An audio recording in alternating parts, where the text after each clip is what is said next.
they're changing my voice. So they try to make it difficult for me to tell the truth on these issues. They did a lot of things to try to embarrass me, a lot of things to confuse things. If you try to explain this or that, they're going to think this and that. You know, so again, to understand what has happened, we got to look at the core of what has happened. Okay, so who am I? Let's start there. Well, I'm part white. My dad is from Nigeria, not just Nigerian, but from Nigeria, and came here as a refugee during the war as the most holy refugee in American history, perhaps in human history, ever. Okay, the most righteous refugee, a man of righteous action, a man of authoritative righteous action when it comes from his heart that the state is trying to, direct like everyone else, right? The CIA, the deep state, they're trying to direct everybody, trying to direct, immigrants by coercing them and threatening them subtly and otherwise. They're trying to direct gang members by controlling the drug trade and working with the other alphabet boys and, intelligence agencies, law enforcement and social clubs and what have you, criminal organizations to try to control them. Okay, so they're trying to control the situation to create a certain image, a certain presentation, right? And it's kind of like the movies back in the day when they put such a large emphasis on a certain quote unquote perfect presentation. So my spirit is the spirit of the Royal African Falcon martial art order, which in its pure form and its true form is from the Igbo tribe in a particular kind of way. Picture, if you will, a tribe of millions of people, tens of millions of people, and it's really more of a nation as it's been described because there's so much diversity. You don't forget this part. There's diversity, right? Chris Rock and Debo from Friday are different, right? Somalians and Nigerians and Ethiopians, they're distinct and different. There's diversity there. Some Igbos look more like Ethiopians, some look more like a textbook Nigerian, some are very attractive to universally to everyone, and some seem like they have undesirable features to everyone. I'm not going to get into that debate right now about who's attractive, who's not. Okay, but you see what I'm saying. There's very much diversity, right? The most attractive of black people and the least attractive is part of that genetic genome.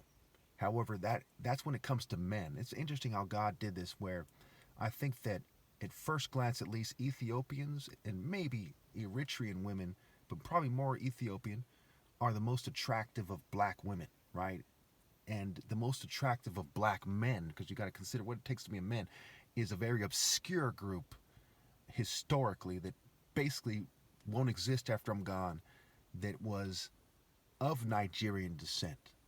Okay, but not necessarily pure Nigerian, because I consider myself in my prime when I was, looking the most handsome I ever have, as the most handsome person that ever lived, because of God, because of the image of God, because of the characteristics of righteousness and justice, and what happens when they come into a mind that is the most effective natural brain, the most effective and healthy brain. Because even though it endured poisons and hardship, even when I was younger, okay, it distributed the nutrients a certain way, and I worked out, it distributed my nutrients to my body, and it formed my body a certain way.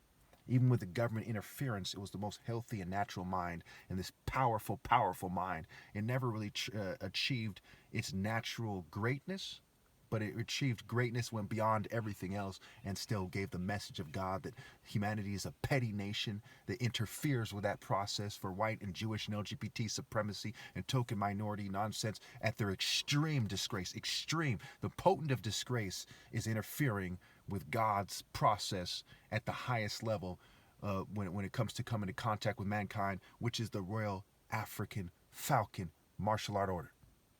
So picture it, if you will, as a video game, right? By default, we're talking about a warrior spirit.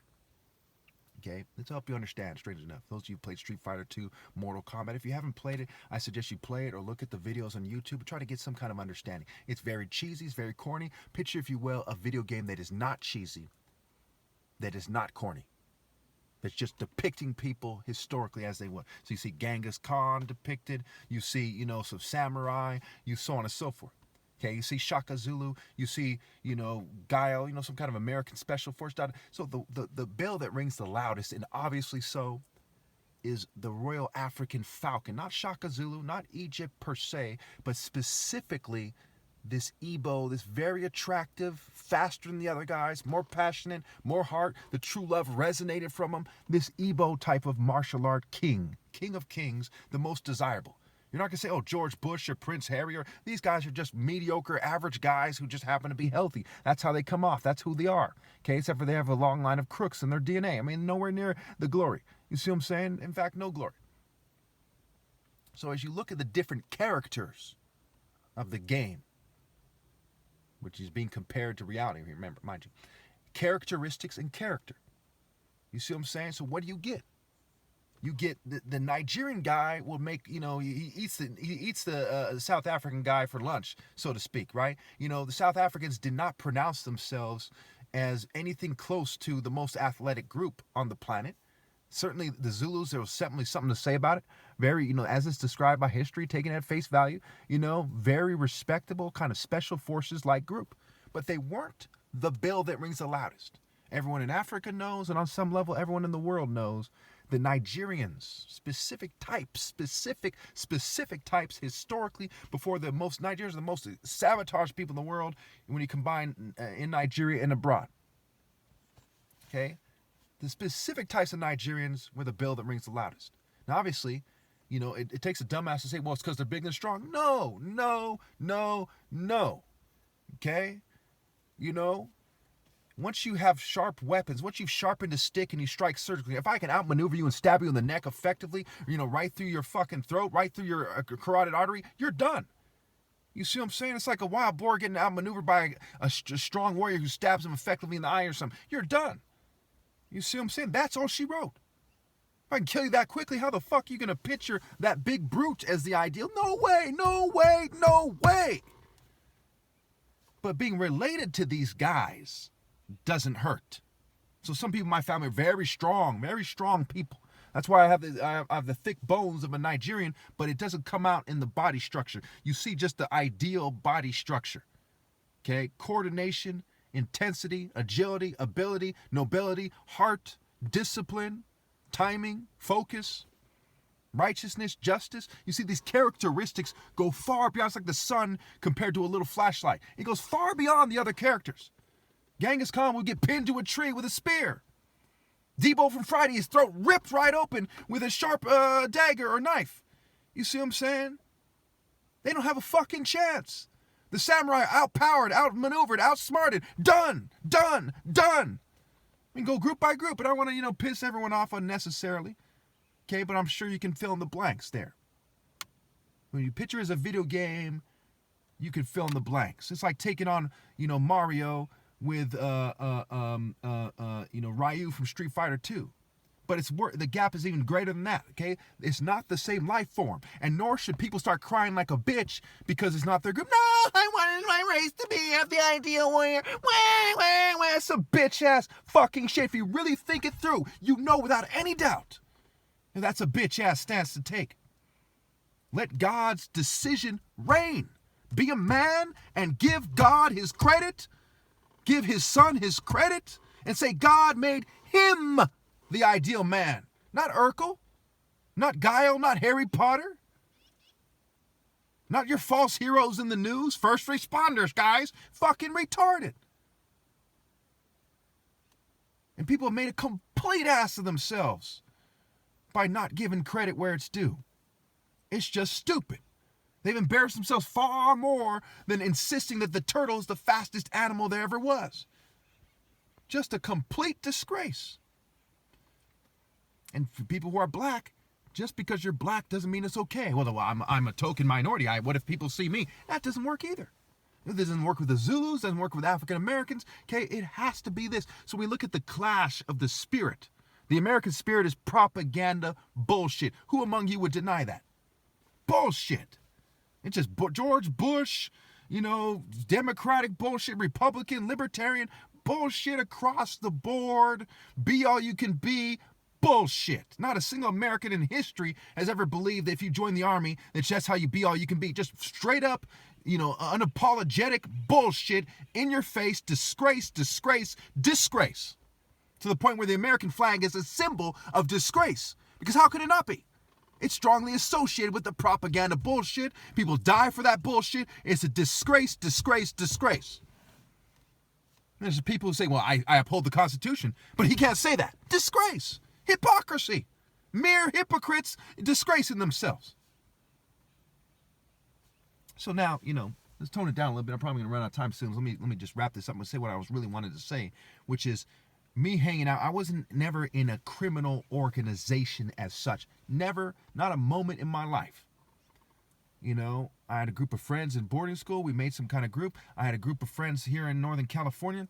We made a crew that collaborated with thugs in order to purchase weed and stuff like this, in order to have a certain standing, a certain relationship with society. We were all monotheistic, but we didn't all share the same religion. Okay? And that wasn't, that wasn't something that, that wasn't something that we planned that way. We were just friends, and that just happened to be. You see what I'm saying? I hung out with various people who were in different criminal organizations.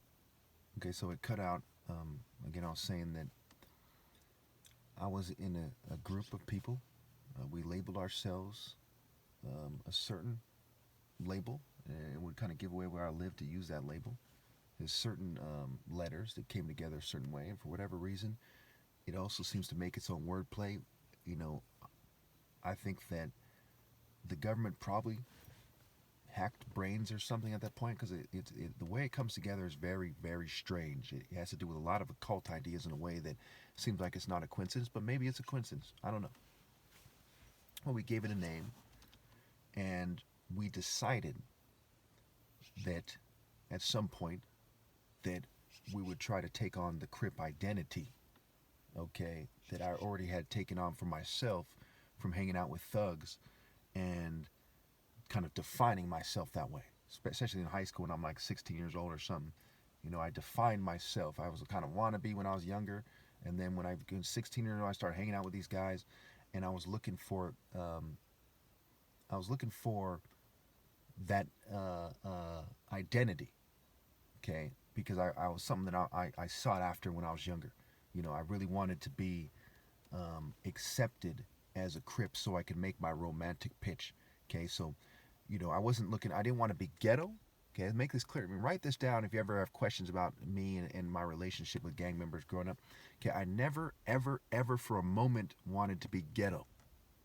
Okay, ghetto people are depicted in a way that is not very appealing.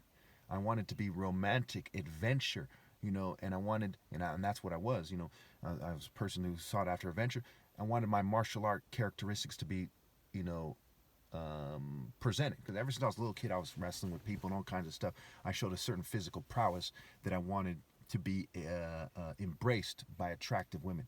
So I was there to get the women that society owed me, specifically one woman in general, my soulmate, and to leave that situation with her having a certain respect for me, and also to fight the good fight and to get Crips to do the right thing. Okay, so my spirit, okay, when I'm down to the end, last part of this video, but my spirit was Royal African Falcon martial arts spirit. Okay, there was some white aspects of me, but not, I go as far as saying, in a sense, I wasn't white at all. Okay, even, they changed my voice to make it sound like, oh, yeah, and so I don't talk anything like that. I don't sound gay, I don't sound white, I don't sound Jewish American, none of that stuff. You see what I'm saying? That's something that they've added to the video, that they've used technology and fumes and drugs and so on and so on. So now I'm almost out of time, so let me just end, I'm going to have to get this to the next part. So I'm going to end this part by saying I'm going to talk about how the spirits clash in the next part, okay?